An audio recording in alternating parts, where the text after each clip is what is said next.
Nah, kalau berbicara tentang baptisan air di dalam Alkitab, kita tidak bisa lepaskan daripada Yohanes Pembaptis. Kenapa? Karena Yohanes Pembaptis lah yang melakukan baptisan air, ya. Yohanes Pembaptis yang melakukan baptisan air. Itu sebabnya saya mengajak kita sekalian untuk melihat hal itu. Kita baptisan air atau baptisan Yohanes Pembaptis, ya. Nah, kalau kita belajar baptisan air, kita tidak bisa terlepas daripada profil Yohanes Pembaptis, ya.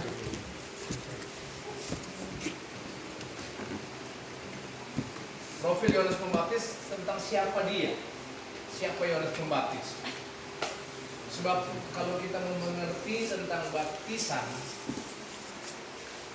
kita harus mengerti apa yang Allah kerjakan, ya, lewat Yohanes Pembaptis. Yohanes Pembaptis kelahirannya dirancang oleh Allah. Kelahiran Yohanes Pembaptis dirancang oleh Allah, ya. Rancangannya muncul ratusan tahun sebelum Yohanes lahir, ya. Sebelum Yohanes lahir, Allah sudah merancang dengan pembuatan Yesaya. Di dalam Yesaya 40 ayat 3 ada suara yang berseru-seru, persiapkanlah di padang gurun jalan untuk Tuhan, luruskanlah di padang belantara jalan raya bagi Allah kita.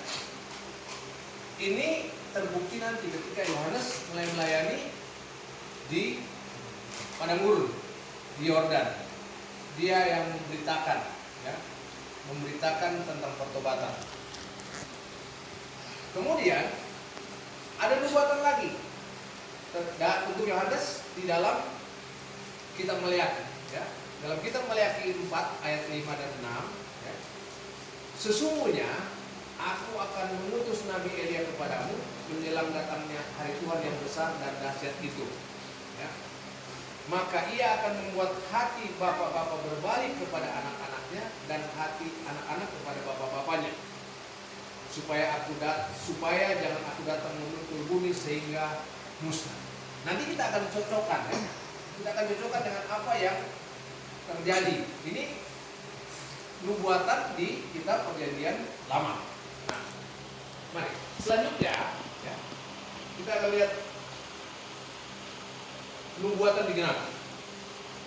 Setelah dinubuatkan di dalam Lukas pasal yang pertama, datang Gabriel, malaikat Tuhan, kepada Zakaria. Kalau kita baca kitab Lukas, dibuka ini dengan cerita Zakaria dan istrinya Elisabeth, orang tua daripada Yohanes Pembaptis, ya. Yaitu doa Zakaria dan Elisabeth dijawab. Zakaria akan memperoleh anak laki-laki dan Tuhan sudah siapkan namanya. Itu sebabnya disuruh apa? Namai dia Yohanes, ya. Namai dia Yohanes. Yohanes ini kalau diteruskan, ya, kalau kita baca selanjutnya apa? Kata-kata firman Tuhan di sana, ya. Dikatakan kepada apa yang dinubuatkan tadi oleh Yesaya dan Maleakhi, ya. Di dalam Lukas 1 ayat yang ke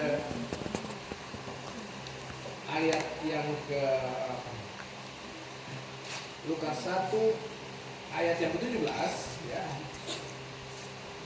Mulai 16, ia akan membuat banyak orang Israel berbalik kepada Tuhan Allah mereka, dan ia akan berjalan mendahului Tuhan dalam roh dan kuasa Elia, ya.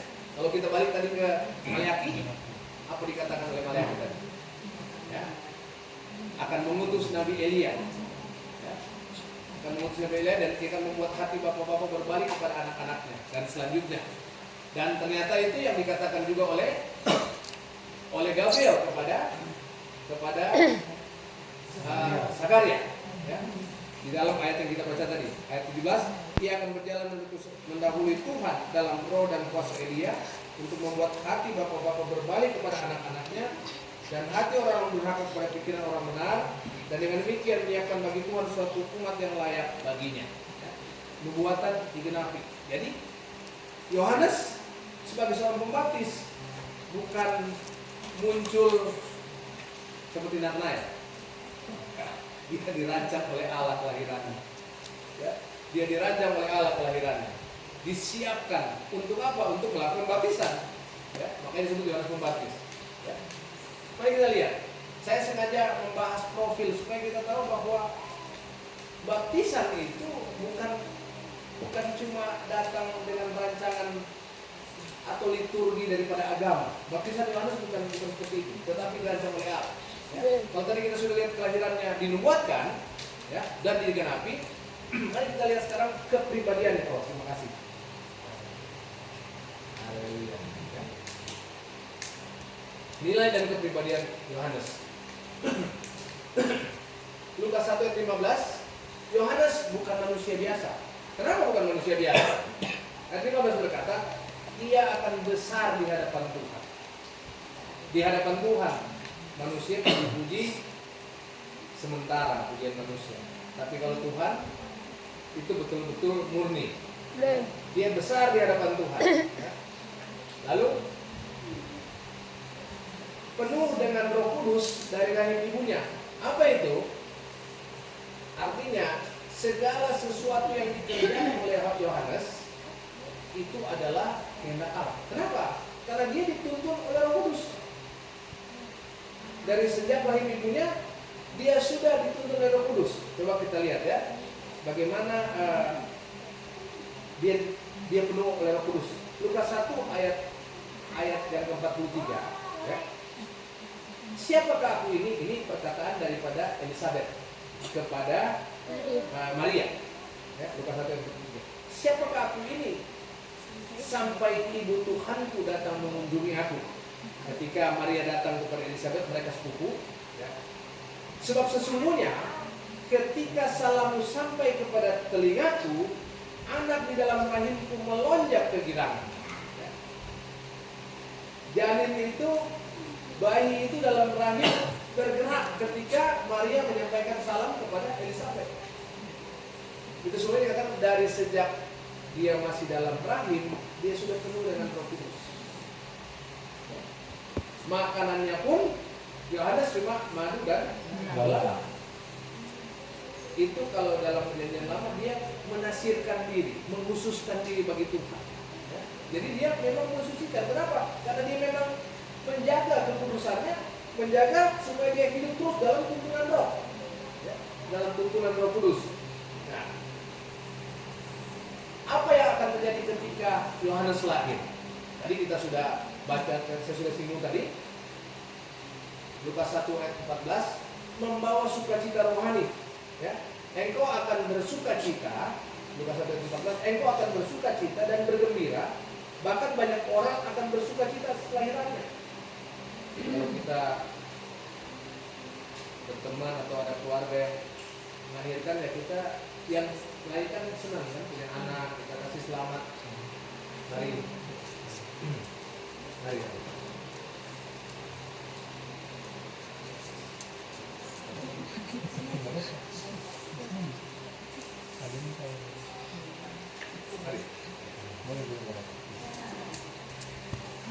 Ya.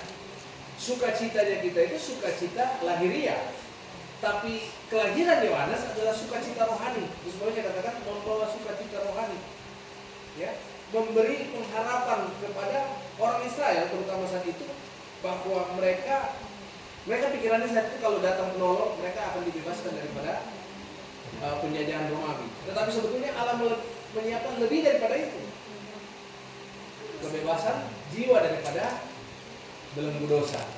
Itu sebabnya sukacita rohani. Ya. Lukas 1 ayat 16-17 membuat banyak orang sadar akan dosa dan bertobat. Ya. Yang saya baca tadi, ya. Saya baca lagi ya. Lukas 1 ayat 16. Ia akan membuat banyak orang Israel berbalik kepada Tuhan Allah mereka. Yang tadi sudah kenal Tuhan, lupa Tuhan, sadar, ya. Sadar, bertobat. Ia akan berjalan mengawali Tuhan dalam roh dan kuasa Elia untuk membuat hati bapak-bapak berbalik kepada anak-anaknya. Rupanya kacau, ya. Hubungan antara interkeluarga, ya, di dalam keluarga kacau. Kenapa? Karena orang sudah tidak tahu Tuhan, ya. Sebabnya kedatangan Yohanes membuat orang sadar akan dosa dan bertobat, terjadi pemulihan. Ini dampak daripada kelahiran Yohanes. Selanjutnya, ya, di dalam ayat 17 dikatakan, dengan demikian menyiapkan bagi Tuhan suatu umat yang layak baginya. Anak-anak Tuhan adalah orang-orang yang sadar akan dosa dan selalu memperbaiki diri. Itu umat yang layak bagi Tuhan. Amin. Dan kalau sudah demikian, orang yang bertobat, ya, karena mendengar apa yang disampaikan Yohanes lalu dia memberi diri untuk dibaptis, artinya Yohanes meletakkan dasar hidup berohani. Dia meletakkan dasar hidup berohani. Orang percaya harus dibaptis. Orang percaya itu harus dibaptis. Amin. Kalau dia percaya lalu dia seperti penjahat yang di sebelah kanan Yesus, ya, dia nggak boleh baptis. Kenapa? Udah nggak bisa turun, mau mati dia. Makanya Yesus katakan, hari ini juga Bersamaku di Firdaus. antar lagi mati. Tapi kalau dia turun, dia mesti dibaptis. Bukti apa? Bukti bahwa dia percaya. Ya. Bukti bahwa dia percaya. Nah, itu tadi membuat